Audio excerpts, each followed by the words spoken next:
बाबा साहब को ये नहीं चाहते हैं, बुद्ध को नहीं चाहते। जबकि विदेश जाएंगे तो क्या कहते हैं कि मैं बुद्ध की धरती से आया हूँ। क्यों नहीं वहाँ कहते हो इनकी धरती से आया हूँ, जिनके लिए लोग मार करके ज़बरदस्ती कहलाते हो कि जय श्री राम कहो। आज वो भी बाबा साहब को मानते हैं। कौन? जो बाबा साहब को पानी नहीं पीने देते थे, कक्षा में घुसने नहीं देते थे, स्कूल में नहीं घुसने, आज वो भी कहते हैं मैं बाबा साहब का। तो बाबा साहब को माने वोट की राजनीति की वजह से ना। अगर बाबा साहब को इतना मानते हो तो फिर क्यों नहीं बाबा साहब के संविधान का एक एक लेसन जुड़वा दो सब में। लेकिन ये सरकार जो है, देखिए वो भी हमारी विरोधी थी और ये भी मेरी विरोधी है। वो किसी तरीके से ये चाहते हैं कि शूद्र समाज पढ़ने से वंचित रहे, मेन मकसद। क्योंकि बाबा साहब की कलम ने जो है हम लोगों को पढ़ना लिखना सिखा दिया। जैसे बहन जी की सरकार भाजपा की वो 2012 में चली गई, तो इसको बिल्कुल धराशायी करने का एक प्रयास किया गया। उदाहरण रहे कि इनमें सब में प्लेटें लगी हुई थी, सब गायब हो गए उसी पीरियड में जैसे ही सत्ता परिवर्तन हुआ तो देखिए बहन जी की मूर्ति वहाँ तोड़ी गई। साथियों जय भीम, मैं हूँ इंजीनियर स्नेहा और आप देख रहे हैं नेशनल चौपाल। इस वक्त हमारे साथ लखनऊ के परिवर्तन चौक पर भंते दीपांकर है और आदरणीय भिक्खु भंते दीपांकर, इनसे आज हम जानने समझने की कोशिश करेंगे कि यह जो बुद्ध जयंती है, यह जो बुद्ध पूर्णिमा है, कितनी क्या महत्व रखती है और क्यों बौद्धों ने इस बुद्ध जयंती के मौके पर क्या कुछ कैसे कार्यक्रम करने चाहिए, कैसे आयोजन होने चाहिए, तमाम चीज़ों को लेकर बातचीत करेंगे। बहुत बहुत वंदामी भत्ते जी, क्या बताएंगे बुद्ध पूर्णिमा के मौके पर पहला संदेश? फिर सबसे पहले मैं ये त्रिविध पावनी पूर्णिमा है, इस पे आपको भी बधाई देते हैं, आपको चैनल को बधाई देते हैं। ये त्रिविध पावनी पूर्णिमा इसलिए कहलाई है कि आज तक दुनिया में कोई ऐसा महापुरुष नहीं पैदा हुआ जिसका परिनिर्वाण इसी पूर्णिमा पे हो, ज्ञान इसी पूर्णिमा में प्राप्त हुआ और जन्म भी हुआ। इसीलिए ये पूर्णिमा हम लोगों के लिए बहुत महत्वपूर्ण है और इसी से आज नहीं, ये दुनिया में इस पूर्णिमा को बहुत ही महत्वपूर्ण समझ करके कार्यक्रमों का आयोजन होता है दुनिया के कई देशों में, है ना। तो उसी में यहाँ भी हम लोग मनाते हैं। आज पूर्व संध्या पे कार्यक्रम था और कल पूर्णिमा पे होगा। तो आज क्या क्या हुआ? धम्मदेशना हुई कि आज भगवान बुद्ध को जो है उनको नहलाने का कार्यक्रम किया गया और सिद्धार्थ को, हाँ सिद्धार्थ को, गौतम सिद्धार्थ को, तो ये नहलाने का कार्यक्रम किया गया जो एक परंपरा सब जगह नहीं दिखाई देती। नहीं, सब जगह नहीं, हम लोगों ने शुरू की नई तरीके से। मैं इसका भी संरक्षक हूँ कमेटी का, और जो कल कार्यक्रम है उसका भी मैं संरक्षक हूँ, इसलिए दोनों जगह आपकी देखरेख में कार्यक्रम हो लगभग, है ना। तो और मैं इस परिवर्तन चौक को जो है, ये प्रवर्तन चौक है, प्रवर्तन है ना, पाली में प्रवर्तन चौक है, लेकिन धीरे धीरे हमारे ही लोगों ने इसको परिवर्तन चौक कहना बना। जो कॉन्सेप्ट रहा वो यही था कि प्रवर्तन, है ना। मतलब ये बुद्धा के कल्चर से कहो या फिर बुद्धा के कल्चर क्या, जब बुद्ध की प्रतिमा ही लगी है तो कल्चर वही है। लेकिन अब कुछ सरकारें, जैसे बहन जी की सरकार भाजपा की वो 2012 में चली गई, तो इसको बिल्कुल धराशायी करने का एक प्रयास किया गया पूरी तरीके से कि किसी भी तरीके से ये अपने आप नेस्तनाबूद हो जाए। जिसके उदाहरण रहे कि इनमें सब में प्लेटें लगी हुई थी, सब गायब हो गए उसी पीरियड में जैसे ही सत्ता परिवर्तन हुआ तो देखिए बहन जी की मूर्ति वहाँ तोड़ी गई गोमती नगर में। किसने किया? विरोधी पार्टियों। तो उनका काम है कि अच्छे काम का भी विरोध करना, जबकि देखिए इसमें सरकार का पैसा लगा है, कोई बहन जी का मेरा नहीं लगा। तो आप सरकारी संपत्ति को भी नुकसान कर रहे हैं एक सरकार होते हुए।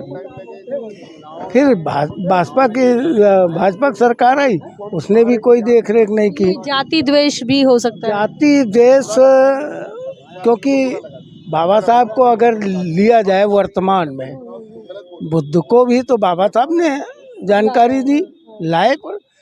लेकिन ये सरकार जो है, देखिए वो भी हमारी विरोधी थी और ये भी मेरी विरोधी है। वो किसी तरीके से ये चाहते हैं कि शूद्र समाज पढ़ने से वंचित रहे, मेन मकसद। क्योंकि बाबा साहब की कलम ने जो है हम लोगों को पढ़ना लिखना सिखा दिया। बुद्ध को भी आप ज्ञान से जोड़ते हैं, पढ़ने लिखने से जोड़ते हैं। बुद्ध के ही ज्ञान से तो बाबा साहब को ज्ञान मिला भाई। जैसे कहते हैं बुद्धं शरणं गच्छामि, तो बुद्धं शरणं गच्छामि का मतलब बुद्ध की शरण से नहीं है, ज्ञान की शरण से है, बुद्धि की शरण से, कि हमको उसकी शरण में जाना है, ज्ञान की शरण है नहीं। तो बाबा साहब ने भी कहा शिक्षित बनो। और आप देखिए धम्म पद पे आधारित पूरा बाबा साहब ने संविधान में दिया है व्यवस्था। जो धम्म पद है, बुद्ध की वाणी है, उसके आधार पे संविधान बाबा साहब ने लिखा। तो ये जो विपरीत व्यवस्था के लोग हैं, वो हमेशा ये चाहते हैं कि जो उपेक्षित समाज था, जो आज बराबर में लगभग आने की तैयारी में हो गया, तो इसको कैसे बैक किया जाए। तो जब शिक्षा किसी समाज की आप विकृत कर दो, तो वो समाज कहाँ जाएगा। वो डर इसलिए है कि अब हम तमाम चौपाइयाँ ऐसी पढ़ डालते हैं और जिनका अर्थ निकाल करके मैं जनता को बताता हूँ। जैसे अब कहने को रामायण है, लिखा है ढोल गंवार शूद्र पशु नारी, सकल धारण के अधिकारी। तो ये चौपाई ऐसे एक चौपाई नहीं है, हर कांड में चौपाइयाँ मिलेंगी, आप पढ़िए। ऐसा नहीं कि हमने पढ़ी नहीं है भाई, हमारे तो पुरखे नहीं, हम तक के उस व्यवस्था में थे। लेकिन जब जागो तब सवेरा, है नहीं। तो हमने आज 11 मई है और 11 मई 2022 को चीवर लिया था। हाँ, और मैं पार्टी का भी काम करता रहा। बसपा का काम करते रहे। भाजपा में कोऑर्डिनेटर रहे भाईचारे के। अच्छा। हाँ, जिले मंडल 2 मंडल इस तरीके से। और मैं सेवा में भी था, सरकारी सेवा में भी था। हाँ, मैं KGMC से रिटायर है। अच्छा, तो मतलब आपका जो सामाजिक जो बैकग्राउंड है वो तो एक है ही, और दूसरी बात ये भी है कि आप राजनीति से भी संबंधित रहे। अब ये बुद्ध जयंती का जो कार्यक्रम हो रहा है, उस कार्यक्रम को कैसे देख रहे हैं? क्या क्या कुछ नियोजन है? नहीं, ये कार्यक्रम अगर हम नहीं करेंगे तो हम संदेश क्या देंगे। हम बौद्ध में भारत का निर्माण अगर करना चाहते हैं, तो जब हम ऐसे कार्यक्रम करेंगे तभी तो लोगों को संदेश जाएगा, और तब हमारे विरोधी परास्त होंगे, क्योंकि उनको ये दिखेगा कि यहाँ बहुत भीड़ होने लगी है। तो जो जो बुद्ध का धम्म बढ़ेगा, ये धर्म नहीं है। जैसे लोग कहते हैं बुद्ध धर्म है, धर्म का मतलब होता है जो धर्म कहे वही कर्म करना है। ये बुद्ध का धम्म है। धम्म माने होता है रास्ता। तो बुद्ध ने जो रास्ता दिया है उस पर चल करके हम बौद्ध धर्म को कायम कर सकते हैं। और जो भी बौद्ध धम्म को मान लेगा, जो 5 रास्ते 5 सील दिए हैं, हम लोगों के लिए तो 10 सील है, लेकिन आप सबके लिए 5 सील है। जो भी व्यक्ति उस पंचशील को धारण करके चलेगा, वो आगे उसका कल्याण होता जाएगा, है ना। तो और बाबा साहब ने इस पंचशील को इतना कठिन कर दिया कि वो 22 प्रतिज्ञाओं में कन्वर्ट कर दिया। तो बाबा साहब को जानने वाले तो हैं नहीं, मानने वाले हैं। आज वो भी बाबा साहब को मानते हैं। कौन? जो बाबा साहब को पानी नहीं पीने देते थे, कक्षा में घुसने नहीं देते थे, स्कूल में नहीं घुसने, आज वो भी कहते हैं मैं बाबा साहब का। तो बाबा साहब को माने वोट की राजनीति की वजह से ना। अगर बाबा साहब को इतना मानते हो तो फिर क्यों नहीं बाबा साहब के संविधान का एक एक लेसन जुड़वा दो, सब में शिक्षा में उसको जोड़ दो। वो नहीं करेंगे। बाबा साहब की जयंती, और उसके पीछे भी एक कॉन्सेप्ट है उनका कि हम लोग जब 14 अप्रैल को वहाँ जुटते थे गोमती नगर में, तो उस भीड़ को रोकने के लिए इन्होंने एक षड्यंत्र किया कि बूथ स्तर तक बाबा साहब की जयंती मनाएंगे, क्योंकि हमारे लोग वहीं रोक लिए। ये इनका कॉन्सेप्ट है। बैक से कभी बाबा साहब को ये नहीं चाहते हैं।